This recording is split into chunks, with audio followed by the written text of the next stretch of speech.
በዚህ በኢትዮጵያ ሶማሌ ክልል የጸጥታ ሁኔታው በጣም አደገኛ ወይ ደግሞ አስተማማኝ ካልነበረባቸው ቦታዎች አንዱ ይህ አሁን የምንጓዝበት መስመር ነው።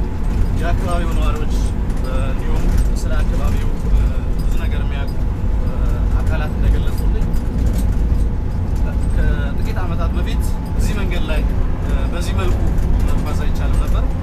በየ20 ሜትሩ በየ10 ሜትሩ በሚሊተሪ ኮንቮይ እየታጀበ በየቦታው የተለያዩ ፈንጂና የተለያዩ የሚቀበሉ የጦር መሳሪያዎች ይገኙበት ነበር እዚህ አካባቢ። አሁን ግን እንደምትመለከቱት አስፋልት ተሰርቶ በፍጥነት በጥቂት ሰዓታት ውስጥ ከጅጅጋ እስከ ደጋሃቡር ብሎም ከጅጅጋ እስከ ቀብሪ ዳህር ድረስ መድረስ የሚቻልበት ሁኔታ ተፈጥሯል። እንግዲህ ይህ ሁኔታ የተፈጠረው የክልሉ መንግስት በዋናነት ከአካባቢው ነዋሪ ጋር ጸጉረ ልውጦች እንዲሁም ደግሞ በአካባቢው ሰላም የሚነሱ አካላትን ከህዝቡ ጋር ታች ድረስ በመውረድ በመተባበር ነው ሰላም ሊገኝ የቻለው።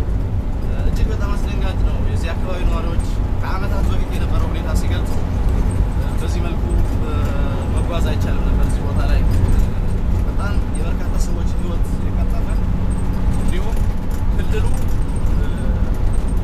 ሊሄድበት ይችል የነበረውን የልማት እና የእድገት ጉዞ